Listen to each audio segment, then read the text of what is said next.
작은 작동에 주가 이루어 가시니 감사로 사는 삶 나 살기 원하네. 내 삶의 시간 속에 주 일하시네. 8월 28일 주일 예배 하나님께 올려드립니다.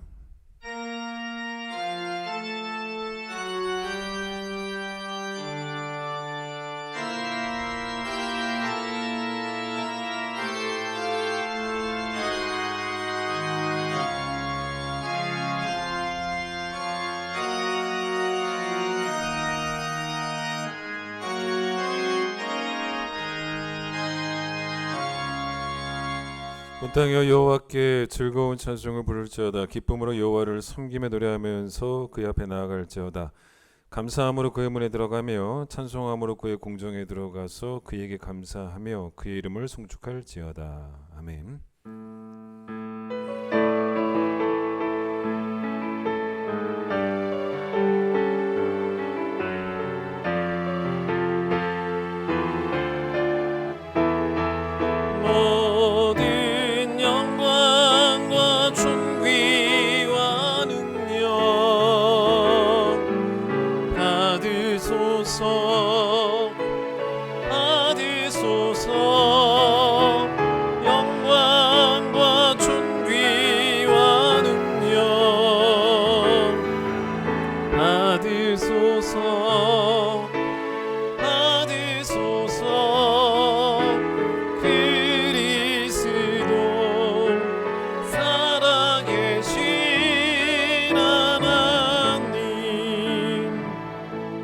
우리의 죄를 고백합니다.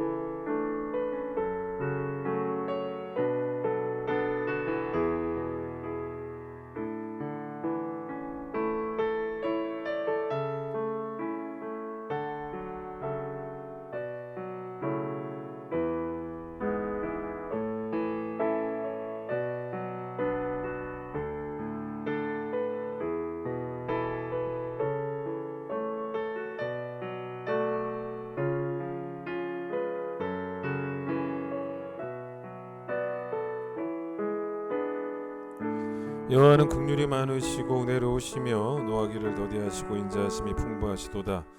우리의 죄를 따라 우리를 처벌하지는 아니하시며 우리의 죄악을 따라 우리에게 그대로 갚지는 아니하셨으니 동이 서에서 먼 것 같이 우리의 죄가를 우리에게서 멀리 옮기셨느니라.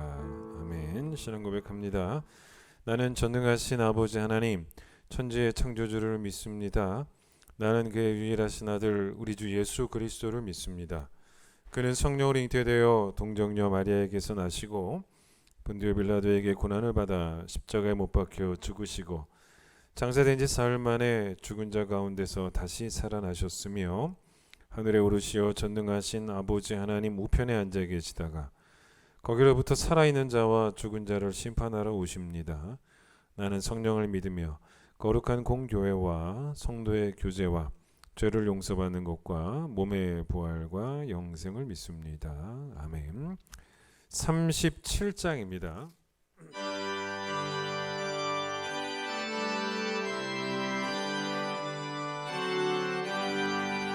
주 예수 이름 높이어 다 찬양하여라. 다 찬양하여라. 금면류관을 들여서 만유의 주를 찬양하세. 찬양 찬양 찬양 만유의 주 찬양 주 예수다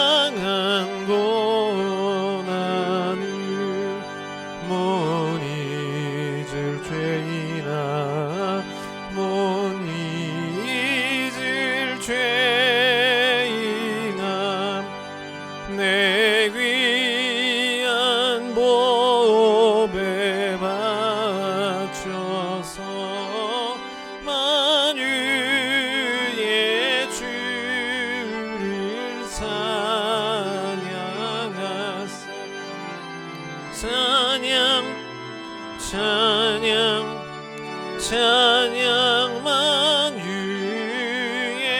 주 찬양 이 지붕 위에 거하는 온 세상 사람들 온 세상 사람들 그 크신 위엄 높여서 만유의 주를 찬양하세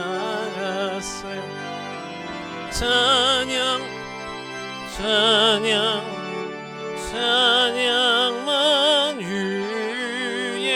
주 찬양 주 믿는 성도 다 함께 주 앞에 엎드려 주 앞에 엎드려 무궁한 노래 불러서 만유의 주를 찬양하세 찬양 찬양 찬양 만유의 주 찬양 아멘. 창세기 12장 1절입니다. 창세기 12장 1절 제가 읽겠습니다. 여호와께서 아브라함에게 이르시되 너는 너의 고향과 친척과 아버지의 집을 떠나 내가 너에게 보여줄 땅으로 가라. 아멘. 오늘은 이강의 권사님 기도십니다. 우주 만물을 창조하시고 운행하시는 하나님 아버지 은혜를 감사드립니다. 올 여름은 유난히도 무덥고 긴 하루하루였습니다. 폭우와 폭염으로 인하여 바이러스 재확산으로 인하여서 하나님의 자녀들이 신음하며 울부짖었습니다. 이런 징조들을 통하여서 소돔과 고모라를 심판하셨던 이 시대를 향한 하나님의 경고임을 알게 하시어 회개하는 저희들 되게 하여 주시옵소서. 말씀 앞에서 회개하는 저희들 되게 하시고 매일의 삶 속에서 하나님을 경외하며 의지하며 살아가는 저희들 되기를 소망합니다. 폭우로 인하여 가족을 잃은 이재민들과 삶의 터전을 잃어버린 이재민들, 한순간에 모든 것을 잃고 신음하는 우리 이웃들을 위로하여 주시고 모든 교회들이 재난을 당한 이웃들을 사랑으로 섬기며 봉사하는 한국교회 되기를 소망합니다. 그래도 이 또한 지나가리라는 말씀으로 위로받게 하시니 감사드립니다. 이 나라 이 민족을 불쌍히 여겨 주시옵소서. 복음이 식어져가는 이때에 위정자들에게 지혜를 주시어서 이 나라를 통치하게 하시고 여야가 노사가 화합되는 이 나라 민족 되게 하시고 낮은 자세로 국민을 섬기며 겸손함으로 국민을 위하여 일하는 위정자들 되게 하여 주시옵소서. 우리 큰 기쁨 교회를 축복하여 주시옵소서. 10년을 지켜주심을 감사드립니다. 우리 교회를 통하여 하나님 사랑과 이웃 사랑을 실천하게 하시고 말씀을 통하여 더 감사하며 그리고 더 사랑하며 삶의 기쁨이 회복되는 교회 되기를 소망합니다. 우리 교회 하느들을 위하여 기도합니다. 원치 않는 질병으로 인하여 고통 가운데 있습니다. 우리를 창조하신 하나님의 손길이 우리의 치료자이신 예수님의 손길을 통하여 깨끗이 치료받고 완치되어서 하나님을 간증하며 살아가는 성도님들 되게 하시고 사랑하는 가족들에게 평안과 위로가 넘치기를 기도합니다. 다음 세대를 위하여 기도합니다. 여름 성경학교와 수련회를 통하여 저들의 가슴에 하나님의 말씀이 새겨지게 하시고 말씀이 삶의 기준이 되게 하여 주시옵소서. 어떠한 상황 속에서도 그리스도만 따라가는 세대가 되게 하시고 하나님을 기쁘게 해드리는 다음 세대가 되기를 소망합니다. 말씀이 육신이 되어 이 세상에 오신 주님, 이 시간 말씀을 듣습니다. 우리 목사님 엘리야에게 주셨던 영역을 7배나 더하시어서 생명을 살리는 말씀이 선포되게 하시고 듣는 저희들에게는 은혜의 시간 되게 하여 주시옵소서. 교회를 위하여 이름도 없이 빚도 없이 수고하고 봉사하는 손길들을 축복하여 주시고 성가대의 찬양을 기쁘게 받아 주시옵소서. 이 모든 말씀 예수님 귀하신 이름으로 기도합나이다. 아멘.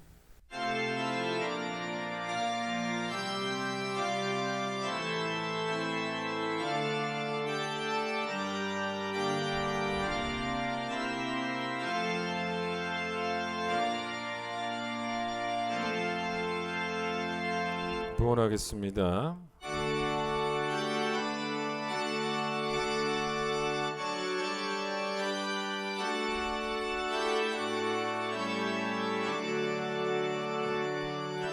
내게 있는 모든 것을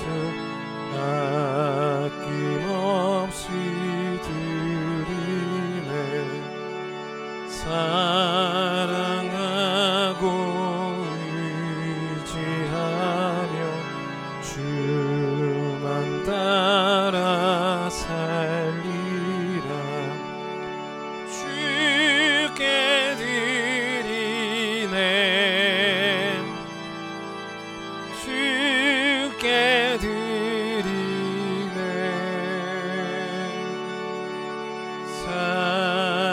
사랑하는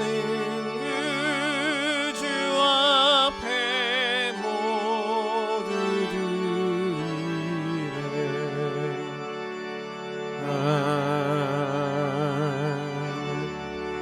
오늘 거룩한 주일을 허락하여 주셨습니다. 하나님을 예배하라 우리에게 명하셨기에 주 앞에 나와 예배합니다. 하나님을 기억하는 예배가 되게 하여 주시고 그 은혜가 얼마나 크고 풍성한지 우리가 구하거나 생각하는 모든 것에도 넘치도록 하시는 하나님의 은혜, 잔이 넘치도록 채워주시는 그 은혜, 우리의 삶을 책임져 주시는 그 귀한 은혜를, 우리 삶을 성실하게 인도하시는 그 하나님의 은혜를 기억하며 감사함으로 드리는 예배가 되어질 수 있도록 하나님 축복하여 주시기를 간절히 소망합니다.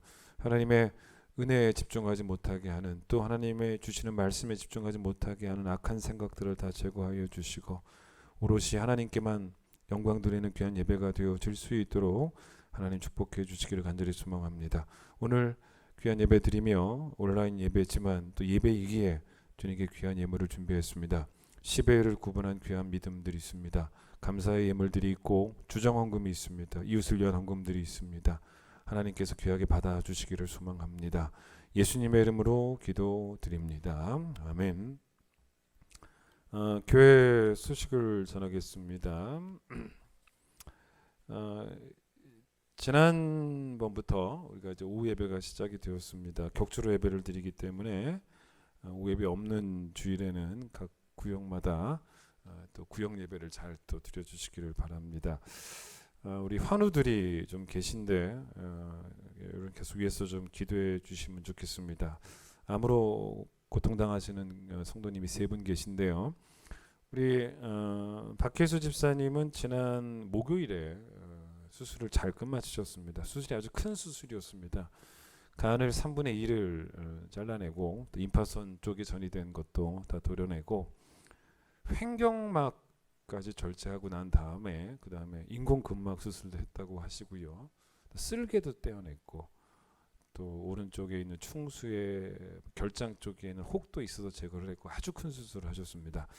수술이 잘 끝나고 지금 회복 중이신데 여러분 우리 박혜수 집사님 위해서 계속 기도해 주시기를 바라고요. 우리 임종현 권사님이 지난번에 이제 간암 수술을 하셨죠. 그래서 임종현 권사님은 간을 반 도려내셨는데 수술은 잘 됐습니다. 수술은 잘 됐는데 수술 이후에 좀 화장실을 가시려고 좀 움직이시다가 쓰러지셨습니다. 의식을 잃으셨는데 아직까지 못 깨어나고 계십니다. 그래서 의사들도 이제 깨어나셔야 되는데 뭐 뇌도 괜찮고 또 뭐 간도 많이 회복이 됐는데 왜 아직 못 깨어나신지 모르겠다라고 이야기를 하고 있는 상태고, 그래서 하나님이 깨워주셔야 될 것 같습니다. 여러분 그래서 우리 임종현 권사님 위해서 여러분 기도해 주시기를 바라고요. 최동철 장로님이 폐암이 발견이 되었습니다. 근데 좀 다행스러운 것은 폐암이 1기입니다. 그래서 뭐 전이도 없고요. 그래서 수술 치료가 아닌 방사선 치료로 치료하시면 완치되실 것 같습니다. 그래서 최동철 장로님 폐암 치료 잘 될 수 있도록 여러분 위해서 기도해 주시기를 바랍니다. 특순 있습니다.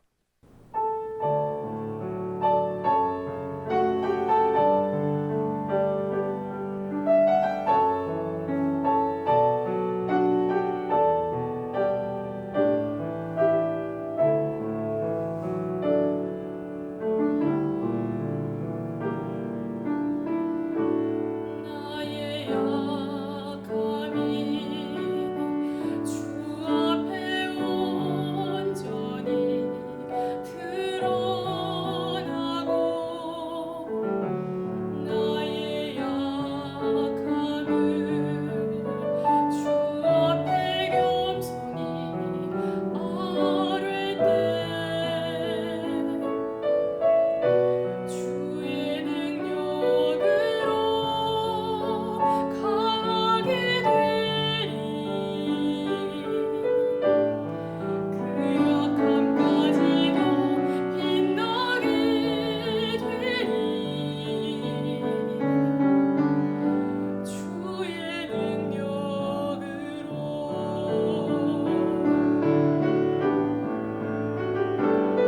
주 은혜가 나에게 족하네 그 은혜가 나에게 족하네 이는 주의 능력이 약한 데서 온전하여짐이라 주 은혜가 나에게 족하네 그 은혜가 나에게 족하네 나를 강하게 하시는 주님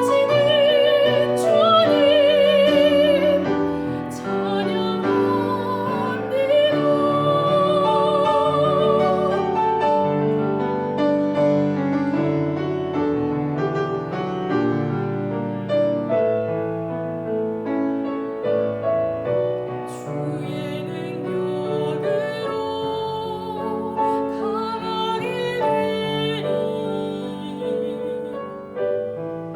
그 약함까지도 빛나게 되리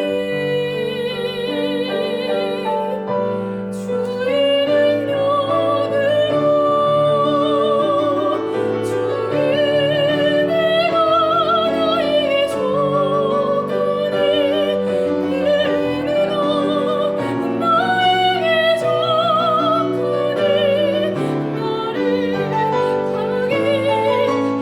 주님 찬양합니다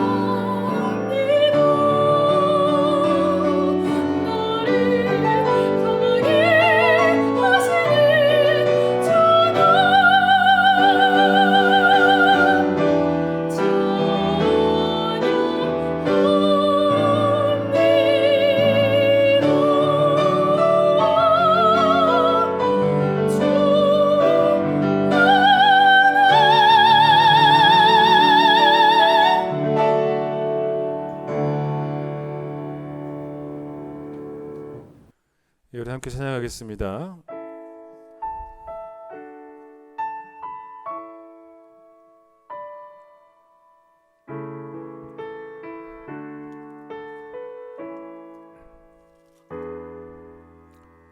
이 땅에 내 삶이 비록 버겁더라도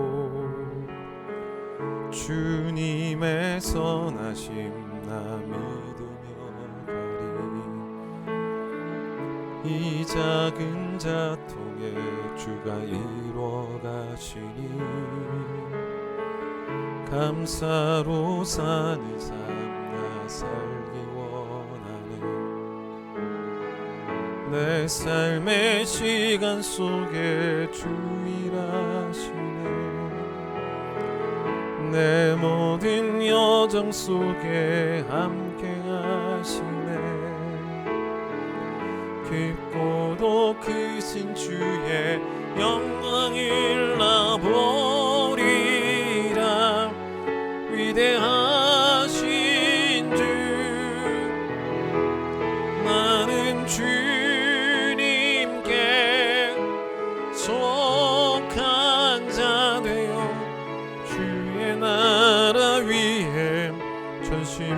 또 살리라 주의 마음에 합한 자 되어 맡기신 소명 이루리. 우리가 아는 아브라함은 어떤 사람이냐면 순종의 아이콘이죠. 순종의 사람입니다. 그에게는 하나님의 명령을 빈틈없이 그리고 즉각적으로 행동으로 옮기는 그런 순종하는 믿음이 있었던 사람이었습니다. 어떻게 표현하면 좋겠습니까? 아들을 바치라는 명령까지도 순종한 사람이죠. 정말 말이 안 되는 명령 아닙니까? 그러나 아브라함에게는 이게 말이 되냐, 또 말이 되지 않느냐, 뭐 이해가 되느냐, 되지 않느냐는 전혀 중요하지 않았습니다. 누구의 명령인가만 이제 중요하게 여겼고, 하나님이 하라고 하시면 무조건 해야지, 뭐 이런 태도가 아브라함의 태도였습니다. 여러분, 바른 목회라는 게 뭐겠습니까? 목사 말 잘 듣는 성도들을 만들어내는 목회는 아닙니다. 목사에게 순종하는 성도를 만들어내는 게 목회가 아니고요. 그러면 이 교회는 제가 통치하는 저의 나라가 되어버리는 거죠. 그게 아니고 하나님 말 잘 듣는, 하나님이 통치하시는 하나님 나라를 만드는, 하나님께 순종하는 성도를 만들어내는 게 바른 목회고, 목회의 또 목표이기도 합니다. 히브리서 11장이 믿음장인데 여러 믿음의 선배들의 이야기가 나오면서 그 중에 이제 아브라함의 믿음을 이야기할 때 아브라함은 좀 앞쪽에 나오죠. 그의 순종하는 믿음을 이야기하는데, 그런데 그의 순종 중에 두 가지를 언급을 합니다. 근데 우리는 자꾸 한 가지만 아는데 아니에요. 이삭을 바친 순종도 물론 이야기합니다. 근데 여러분, 이삭을 바친 순종은 창세기 22장에 나옵니다. 그런데 히브리서 11장은 더 먼저 언급하는 순종이 있습니다. 바로 창세기 12장의 순종입니다.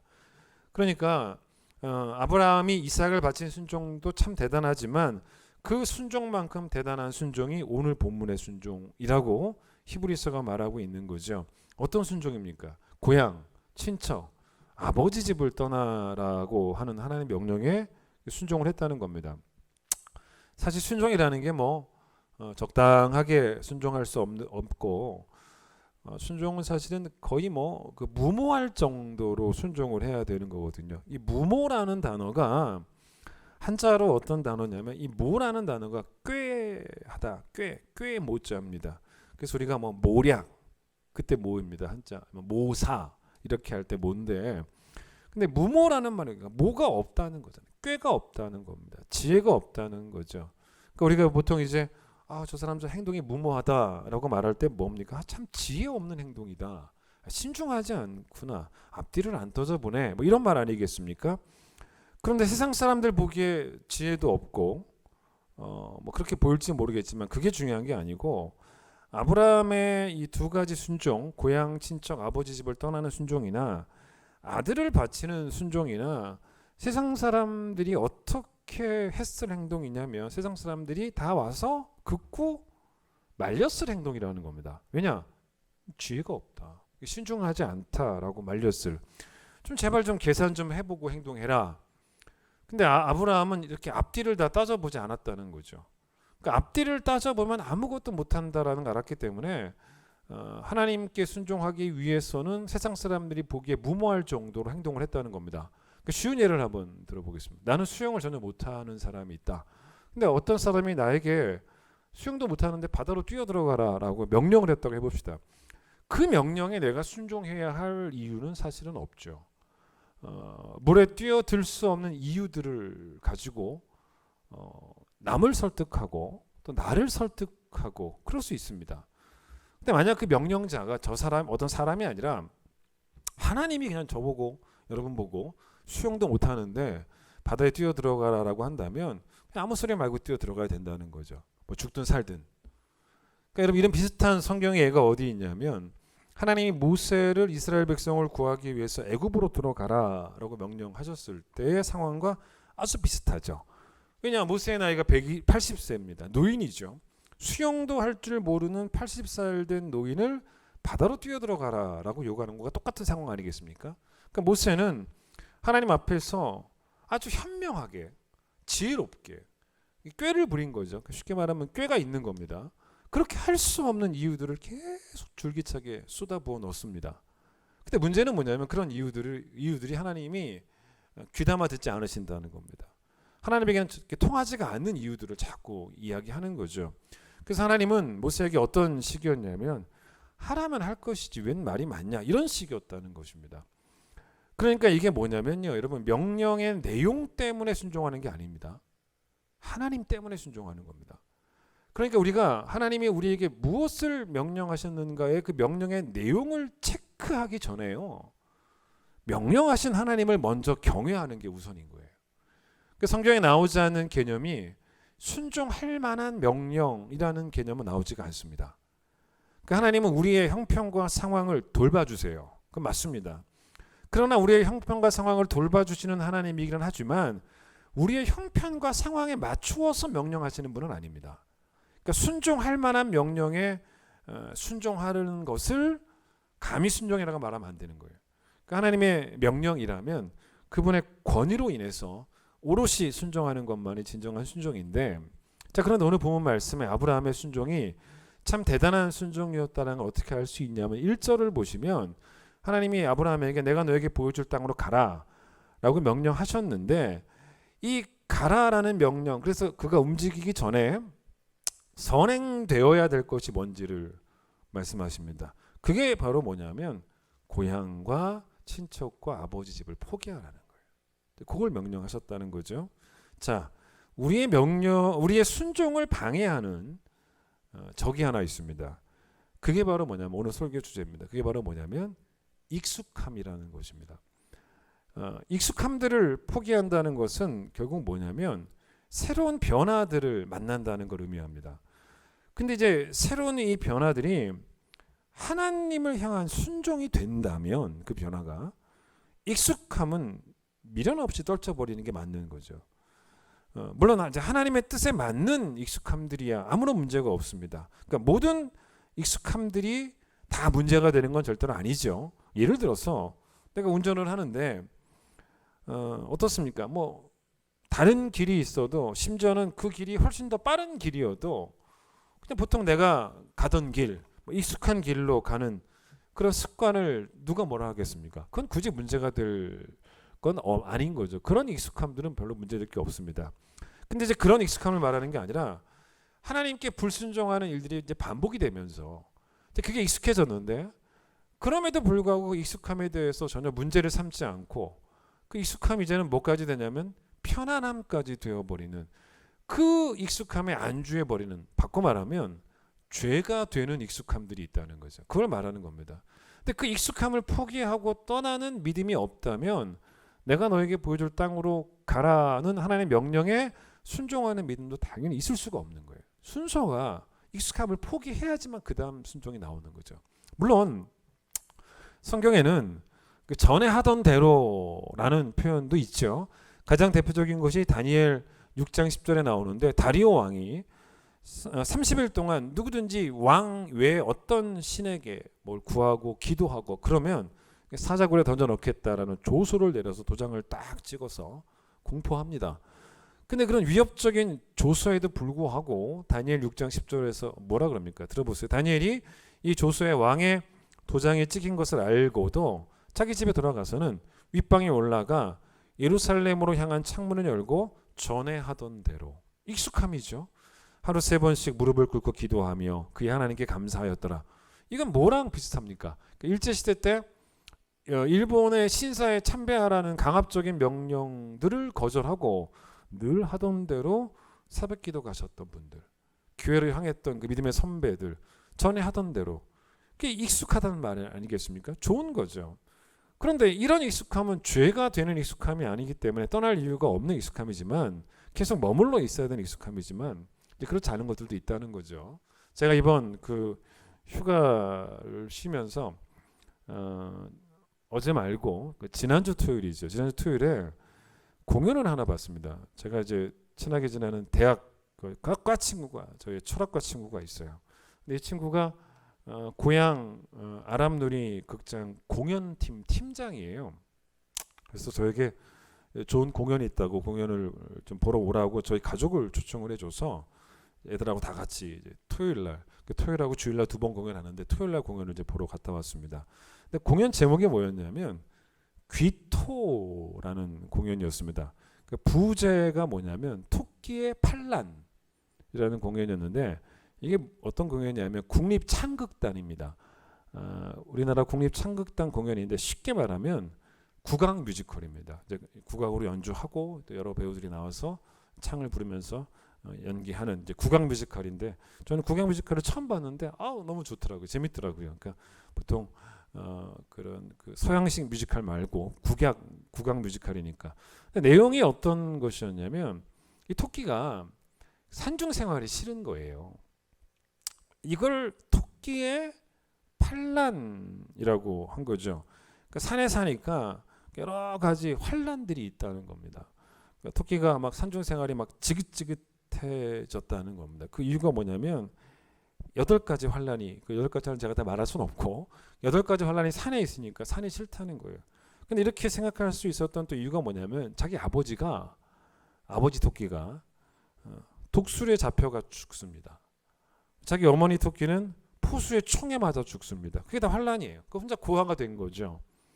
그러니 이제 이 환란 많은 반란이 있는 산중 생활이 완전히 이제 싫어서 그 질려버린 토끼가 뭐라고 말하냐면 나는 하늘도 싫고 땅도 싫다는 겁니다.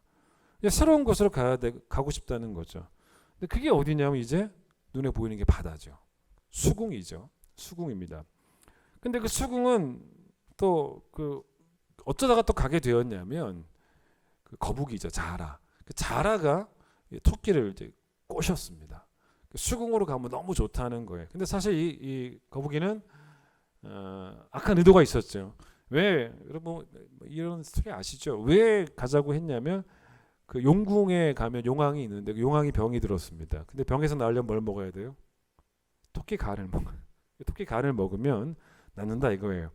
그래서 이제 거북이가 용왕의 신하니까 토끼의 간을 구하려고 산중에 왔다가 이 산중 반란에 질려버린 토끼를 만난 거예요.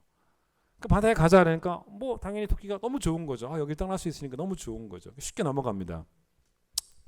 근데 막상 이제 바다에 가보니 수궁에 가보니 이건 자기가 속아서 온 걸 알게 된 거죠.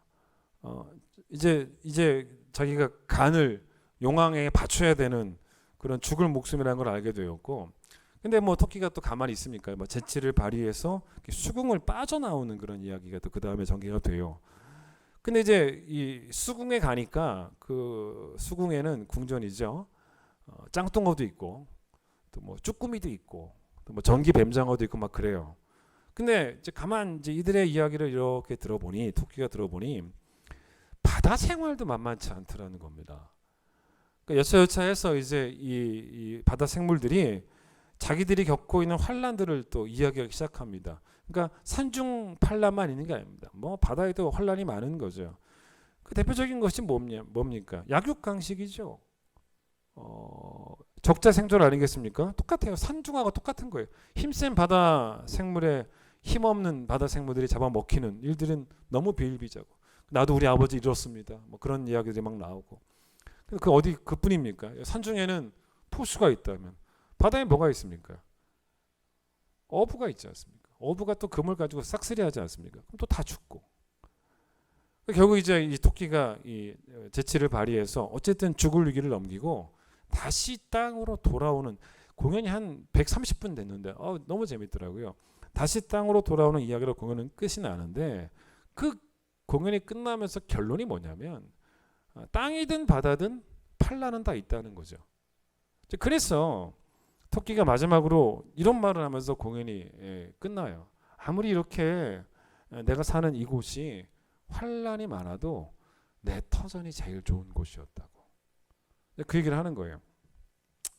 제가 공연을 보면서 공연 내내 막 웃으면서 막 재밌게 보다가 그 부분에서는 은혜가 되는 거예요. 가슴이 벙클하면서 괜시리 막 눈물도 날라고 하고 뭐 그런. 그래서 이제 제목이 귀토인데 두 가지 의미입니다. 한자로 귀가 거북이 귀자고 토가 토끼 토자이기 때문에 거북이와 토끼, 그래서 귀토라고도 하지만 이 작가의 의도는 또 다른 면이 있어요. 귀토를 다른 한자로 풀어보면 뭐겠습니까?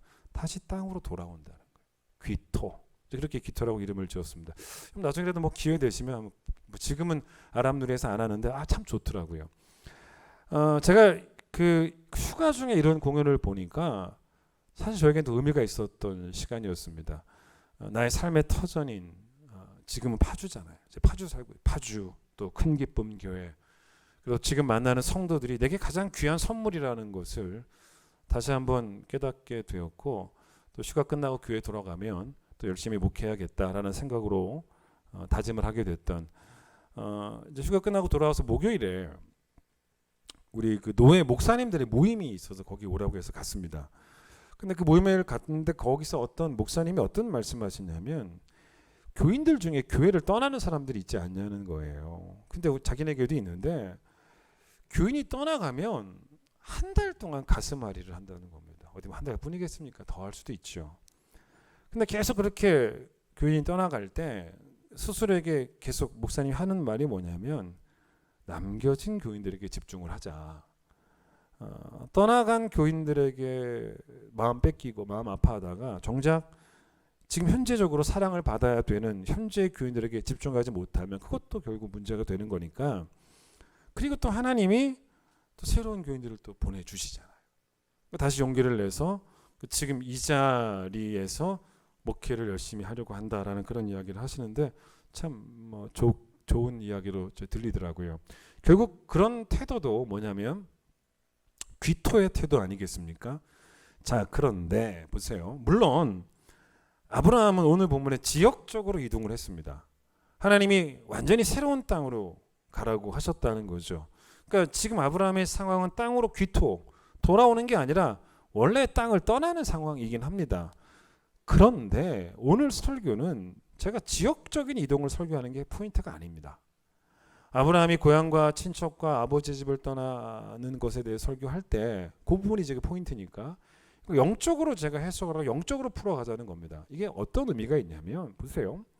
제가 설명을 더 하겠지만 한번 들어보세요. 내가 어디에 살든지 간에 하나님이 나를 어디로 부르시든지 간에 뭐 이 터전에 살게 하시든 아니면 저 터전에 살게 하시든지 간에 매일매일의 우리 영적인 자세가 고향과 친척과 아버지 집을 떠나는 삶, 즉 잘못된 익숙함으로부터 떠나는 삶이 전제되어야지만 확실한 순종이 가능해지고 그래야지만 지금 이곳과 이곳에 계신 하나님을 존중히 여기는 삶을 성공할 수 있다는 바로 그런 이야기입니다. 자, 어떤 상황인지 생각해 보세요. 아브라함은 아버지가 누구였냐면 데라라는 사람이었습니다. 11장 24절 보세요. 27절이네요. 10장 27절. 데라의 족보는 이러하니라. 데라는 아브라함과 나홀과 하란을 낳았고 하란은 롯을 낳았으며 이렇게 나오는데 데라가 아브라함의 아버지 이름입니다. 근데 이제 원래 이 데라는 갈대아 우르에 살았는데 나중에 어디로 이제 이동을 하냐면 하란이라는 지역으로 이동을 합니다. 여러분 제가 지금 말하는 하란은 지역명입니다. 27절에서 말하는 하란은 지역이 아니고 사람 이름이고요. 나중에 이동을 하게 된 31절 끝에 보시면 하란에 이르러 할 때 이 하란은 지역명입니다. 그러니까 하란으로 이제 이동을 하게 됩니다. 그리고 여기서 살다가 거기 여러분 22절 보시면 205세가 된 다음에 결국 하란에서 죽게 되는 게 데라의 인생입니다. 자, 데라에 관한 이야기 여기 나오죠. 여기밖에 안 나오죠. 사실은 되게 짧게 나옵니다. 데라에 대한 정보가 이것만으로는 충분하지 않습니다.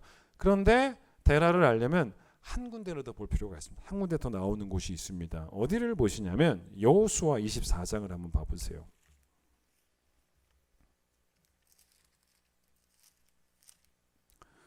여호수아 24장에 가면 데라에 대한 정보가 여호수아가 했던 말 가운데 나옵니다. 여호수아 24장 2절을 한번 봐보세요. 2절 보시면 여호수아가 이런 말을 합니다. 자, 읽어보겠습니다. 여호수아가 모든 백성에게 이르되 이스라엘 하나님 여호와께서 이같이 말씀하시기를 자 옛적에 너희의 조상들 곧 아브라함의 아버지이고 나홀의 아버지였던 데라가 그치 나오죠? 강 저쪽에 거주하며 뭐 했다고 나옵니까? 다른 신들을 섬겼다라고 하는 정보가 나옵니다. 그러니까 이게 이제 데라에 대한 또 다른 정보입니다. 요거밖에 없어요. 자, 그러면 여러분 무슨 말이냐면 데라는 아브라함이 섬겼던 하나님을 섬기지 않았다는 겁니다. 그죠? 성경에 나오지는 않지만 데라는 아마도 뭘 섬겼을 거냐면 달을 섬겼어요. 달신. 역사적 기록을 보면요, 이 갈대아 우르 지역은 달을 신으로 섬겼던 그런 지역이었는데, 그러니까 데라는 어떤 사람이었냐면 무난한 사람이었습니다. 제가 무난하다는 말이 좋은 말이 아닙니다.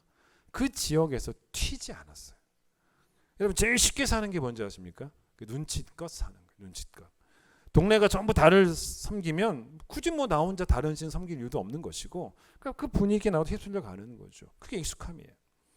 근데 이제 아브라함이 어릴 때부터 쭉 봐왔던 그 익숙함이 뭡니까? 아버지를 포함한 온 동네 사람들이 달을 정성스럽게 섬기는 모습을 봤을 거라는 말입니다.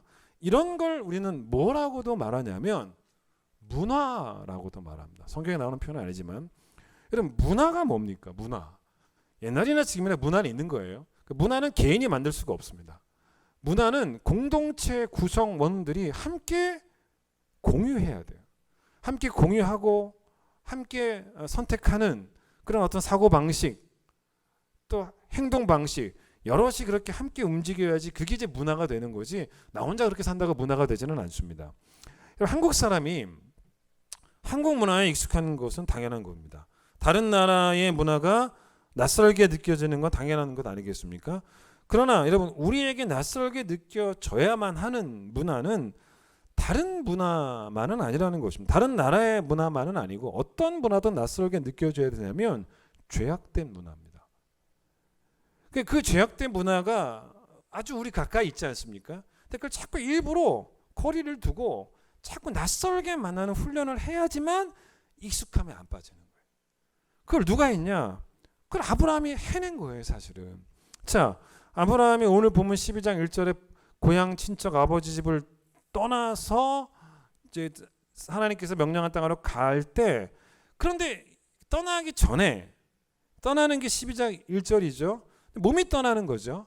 그러나 몸이 떠나기 전에 이미 분명한 것은 이 아브라함은 아버지와 함께 살 때부터 어떤 문화? 고향의 문화, 친척 공동체의 문화, 아버지의 문화를 거절했어요. 그걸 계속 떠나는 치열한 싸움을 계속 했다는 것입니다. 자, 저는 이런 예도 한번 들어보고 싶습니다. 여러분, 예수 안 믿는 남편 어떻게 할 거예요, 지금? 우리 아내들. 교회 안 나오는 여러분의 자녀들, 뭐 고3이라고 예배 안 드리는 그런 자녀들도 있고, 아예 교회를 떠나버리는 자녀들, 부모 어떻게 할 거냐? 부모님들 어떻게 하실 겁니까? 여러분, 남편이 교회 안 나가는 것이, 내 자녀가 교회 안 나가는 것이, 뭐 고3 때 되면 당연히 안 나가는 것이, 이제는 우리도, 부모인 나도 손을 놔버린 상황이 되어버리면 그게 뭔지 아십니까? 그게 바로 뭐냐면 여러분의 가정의 문화가 되어버리는 거예요. 원래 문화라는 건요, 좀처럼 바뀌지 않습니다. 왜냐하면 공동체 구성원들이 함께 지지를 하기 때문이에요. 그럼에도 불구하고 옳지 않은 문화라면 거리를 둬야죠. 익숙해지지 말고 나는 다른 길로 가야 되는 거죠. 그러니까 성경은 뭐라고 말합니까? 전도하지 않으면 죄라고 말하는데, 남편이 예수를 안 믿고 자녀가 교회를 안 나가고, 그러나 다행스럽게도 내가 교회 가는 거는 뭐라 하지 않는, 이 정도로 만족하는 그 익숙함에서 떠나지 않는 한 가족 구원을 이루라는 명령에는 순종할 수가 없는 거죠. 우리가 교회 공동체에 꼭 속해야 되는 이유가 뭐냐면, 최고 수준의 문화와 최고 수준의 영적 그 문화는 이 교회 안에 있기 때문에, 우리가 이 수준을 말할 때는 사실 생활 수준을 말하는 건 아니지 않습니까? 원래 교회는 세상에서 가장 잘 사는 사람들이 모이는 곳이 아니고, 세상에서 가장 수준 높은 기준을 갖고 살아가는 사람들, 세상에서 가장 깨끗한 사람들의 모임이 교회가 되는 게 맞죠. 진짜 수준이 경건의 수준이지 부의 수준이 아니기 때문에. 예를 들어서 데살로니가 교회를 한번 생각해 보겠습니다. 데살로니가 교회와 고린도 교회를 비교해 보면요, 부의 수준은 고린도 교회가 훨씬 뛰어납니다. 그런데 데살로니가 교회는 상대적으로 지독하게 고린도 교회에 비해서는 엄청 상대적으로 가난했던 교회였습니다. 근데 바울이 데살로니가 교회를 향하여 칭찬을 아끼지를 않습니다. 왜 그랬는가? 여러분, 고린도 교회 안에는 세상 문화가 침투해 들어왔는데 그게 너무나 익숙해져 버렸다는 거예요. 성도들이 해서는 안 되는 일들을 거침없이 행하는, 익숙하니까. 그게 바로 뭐냐면 대표적인 게 읽어보면 나오죠. 분파였습니다. 분쟁이었습니다. 그게 분쟁이 그들에게 너무 익숙한 거였어요. 여러분 우리나라 뉴스 한번 보세요. 저는 아무리 봐도요. 정권이 바뀌어도 야당과 여당이 손에 손을 잡고 손에 손 잡고 뭘 넘어요?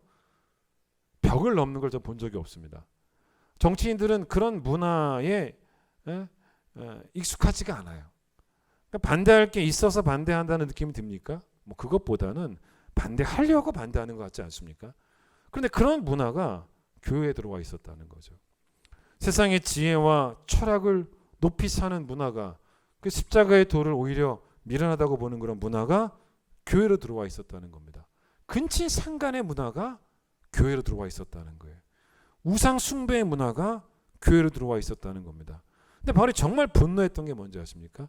그때 교회 안에서 교회 공동체가 이런 문화에 대해서 조치를 취하지 않고 분노하고 있지 않다는 것을 바울이 무척 불쾌해합니다. 그래서 바울이 고린도전서 5장 대표적인 경우에 근친 상간한 자가 교회에 있었는데, 그런데 이 교회가 이 사람에 대해서 아무런 징계를 안 해요. 즉 출교를 시켜야 되는데 출교를 안 시켜요. 이 부분에 대해서 바울이 뭐라 그러냐면 이 사람이 적은 누룩이라고 무시하지 말라는 거예요. 온 덩어리에 퍼질 수 있는 걸 모른다는 겁니다. 그러니까 이 사람에 대해서 교회가 조치를 취하지 않으면, 벌을 내리지 않고 출교시키지 않는다면 언젠가는 근친상간이 교회 전체의 문화가 될 수도 있다는 겁니다. 이게 바로 교회의 세속화죠. 쉽게 말하면 교회가 수준이 떨어져 버리는 거예요. 세상보다 못한 수준이 되는 거죠. 그러니까 적당한 선에서 공동체원들이 합의를 다 보는 겁니다. 그렇게 되면 타락한 문화가 교회 안에 세워지고 그 문화가 결국 교회 공동체를 무너뜨리죠. 그렇게 되면 교회조차도요, 어떤 일이 벌어지냐면 그 정도 수준의 사람들끼리 모입니다. 그래서 함께 계속 교회에서 그릇되게 서로 위로하고 죄가 되는 그 익숙함에 서로 깊이 빠져 있고, 여러분 죄가 되는 익숙함이라는 표현을 제가 썼는데 그게 바로 어떤 식으로 표현되는지 아십니까? 여러분 잘 쓰는 표현입니다. 그게 뭐예요? 상관없다는 겁니다. 너무 우리 쉽게 상관없다라는 말을 합니다. 뭐라 그래요? 해도 상관없다. 아니면 또 뭐라 그러니까 안 해도 상관없다. 누가 그래요? 상관없다. 술 먹어도 상관없다. 사람 미워해도 상관없다. 뭐 결혼했지만 애인 좀 있어도 상관없다. 11조? 아이, 뭐 안 해도 상관없다. 제사? 좀 드려도 상관없다. 기도 생활? 에이, 안 해도 상관없다. 아이들 교회 안 나와도 상관없고. 여러분 이게 내 주변 사람들의 문화예요. 그들은 다 동의하잖아요. 심지어는 예수 안 믿는 주변 사람뿐만 아니라 교회에서 만난 같은 교회 성도들의 문화가 되는 경우도 있어요. 그런 교회도 있지 않습니까? 심각한 거죠.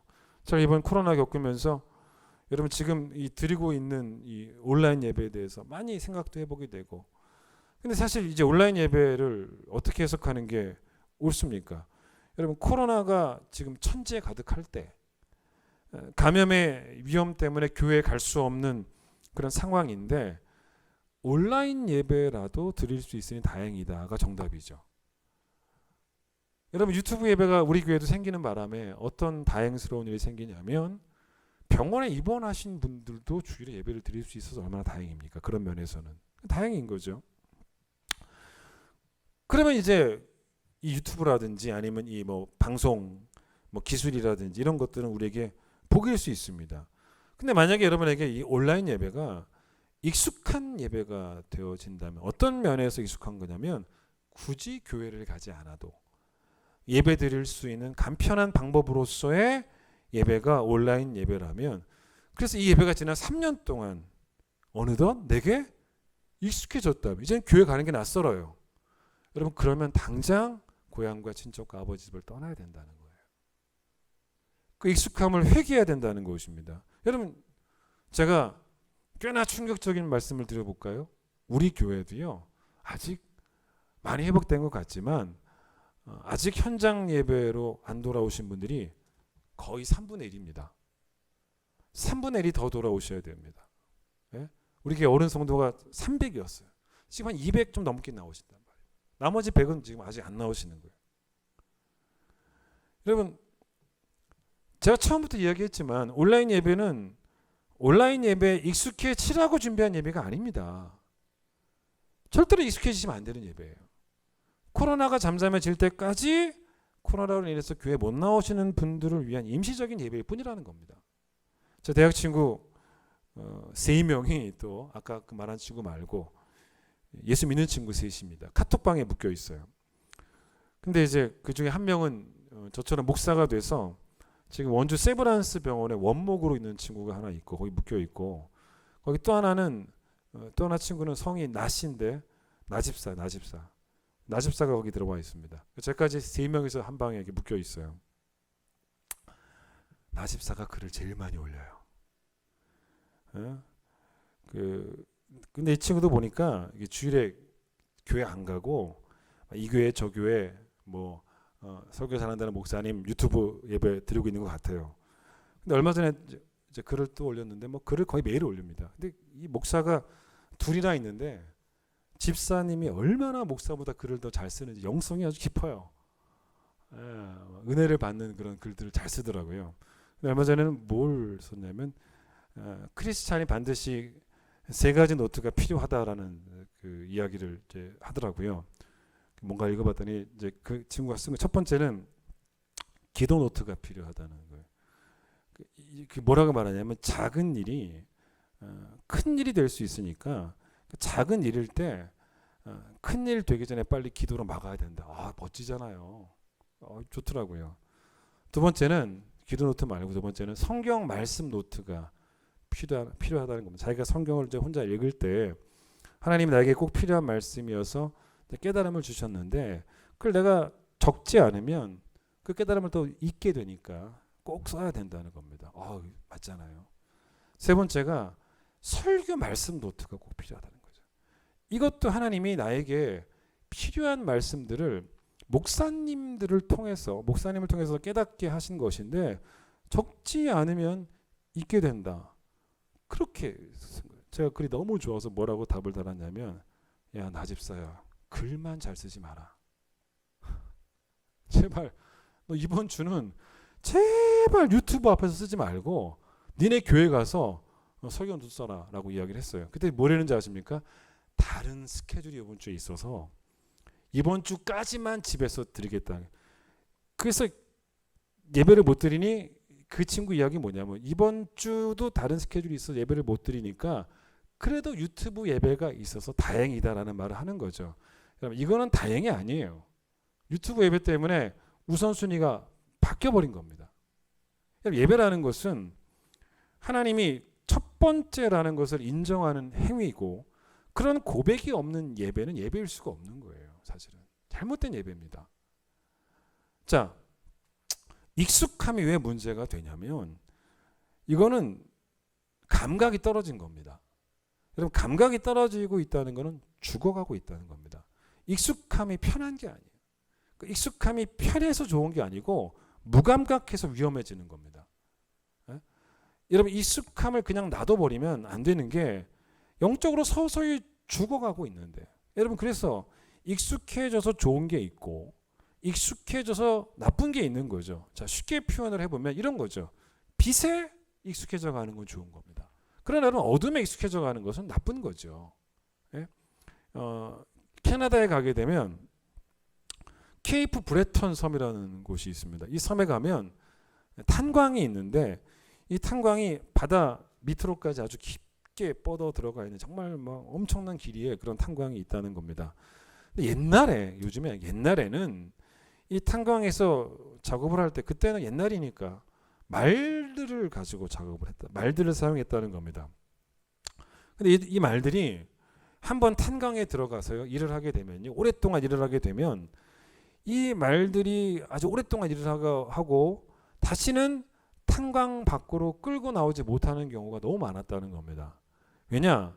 이 말들이 탄광의 어둠에 익숙해져 버리니까 밖에 나와서 빛을 딱 보는 순간 실명을 해버린다는 거예요. 눈이 멀게 돼버린다는 것입니다. 그러니 일단 한 번 탄광에 들어간 말이 그 말은 어쩔 수 없이 그렇게 되기 때문에 늙고 병들어서 이제 일을 못하게 되어서 죽을 때까지 계속 어두운 탄광에서 일만 하다가 거기서 대부분 다 말이 죽었다는 겁니다. 여러분 얼마나 의미 있는 이야기입니까? 어둠에 익숙해져 가면요 빛이 낯설어집니다. 그런데 빛이 익숙해져 가면요 점점 어둠이 낯설어져 가는 거죠. 오늘도 여러분 내가 너무 오랫동안 머물러 있었던 어둠이 있었다면 그 고향과 그 친척과 그 아버지 집을 당장 떠나는 결단을 하셔야 되는 거예요. 그래서 다시 빛 앞에 서는 그 설레임이 회복되어질 때 우리의 순종은 다시 새롭게 출발할 수 있다는 것입니다. 그 익숙함으로부터 떠나가는 여러분 모두가 되시기를 축원드리겠습니다. 찬양하겠습니다.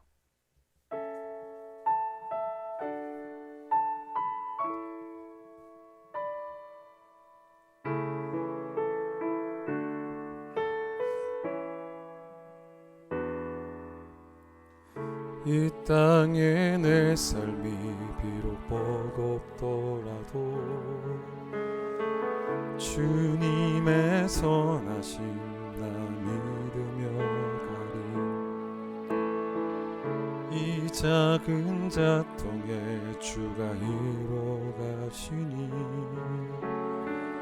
감사로 사는 삶 나 살기 원하네. 내 삶의 시간 속에 주 하시네. 내 모든 여정 속에 함께 하시네. 깊고도 크신 주의 영광 일러보리라. 위대하신 주 나는 주님께 속한 자 되어 주의 나라 위에 전심으로 살리라. 주의 마음에 합한 자 되어 맡기신 소명 이루리. 이 땅에 내 삶이 비록 버겁더라도 이 땅에 내 삶이 비록 버겁더라도 주님의 선하심 나 믿으며 가리. 이 작은 자통에 주가 이뤄가시니 감사로 사는 삶 나 살기 원하네. 내 삶의 시간 속에 주 일하시네. 내 모든 여정 속에 함께 하시네. 깊고도 크신 주의 영광 일러보리라. 위대하신 주 나는 주님께 속한 자 되어 주의 나라 위에 전심으로 살리라. 주의 마음에 합한 자 되어 맡기신 소명이 나는 주님께 속한 자 되어 나는 주님께 속한 자 되어 주의 나라 위에 전심으로 살리라. 주의 마음에 합한 자 되어 맡기신 소명 이루리. 주님께 속한 자 되어 주의 나라 위에 전심으로 살기 위하여 주의 마음에 합한 자 되어 맡긴 소명을 이루기 위하여 먼저는 우리의 잘못된 죄악된 익숙함으로부터 떠나기를 원합니다. 아무리 내게 편안함을 주었던 고향이어도 친척집이어도 또 아버지의 문화여도 그것이 예수의 문화가 아니라면 예수 성경의 가치와 맞지 않는 문화라면 하나님 그것에 익숙해져 가는 것이 서서히 죽어가고 있는 것임을 알게 하여 주시고, 어둠에 익숙해져 봐야 그 결과는 사망일 뿐입니다. 다시 빛 앞에 서게 하여 주시고, 어둠은 의도적으로 멀어지게 하여 주시고 멀리 치워버리게 하여 주시고 다시 빛에 익숙해져 가는 성도들 될 수 있도록 주님 도와주셔서 주께서 우리에게 맡기신 사명들을 충성되게 잘 감당하는 우리 귀한 순종하는 성도들 될 수 있도록 축복하여 주시옵소서. 때로는 그 순종이 세상 사람들이 이해할 수 없는 무모할 정도의 행동이긴 하지만, 그러나 하나님께서 우리에게 명령하신 그 내용이 무엇인지에 대한 관심보다는 하나님의 명령이기 때문에, 명령하신 분이 하나님이기 때문에 그 길을 걸어갈 수 있는 믿음이 우리 모두의 믿음이 될 수 있도록 축복하여 주시기를 간절히 소망합니다. 아픈 자들, 우리 귀한 환우들 주께서 기억하여 주시고 암의 고통으로부터 낫게 하여 주셔서 하나님께 영광 돌리는 삶을 살아갈 수 있도록 그들에게 건강의 복을 주께서 특별히 더하여 주시옵소서. 이제 예수 놀라우신 은혜와 하나님의 사랑과 성령의 역사심이 주께서 우리에게 허락하신 귀한 삶 가운데 주님께 온전히 순종하기 위하여 먼저 익숙한 것들을 떠나버리기 원하는 우리 모든 성도들 위해 함께하여 주시기를 간절히 축원하옵나이다. 아멘.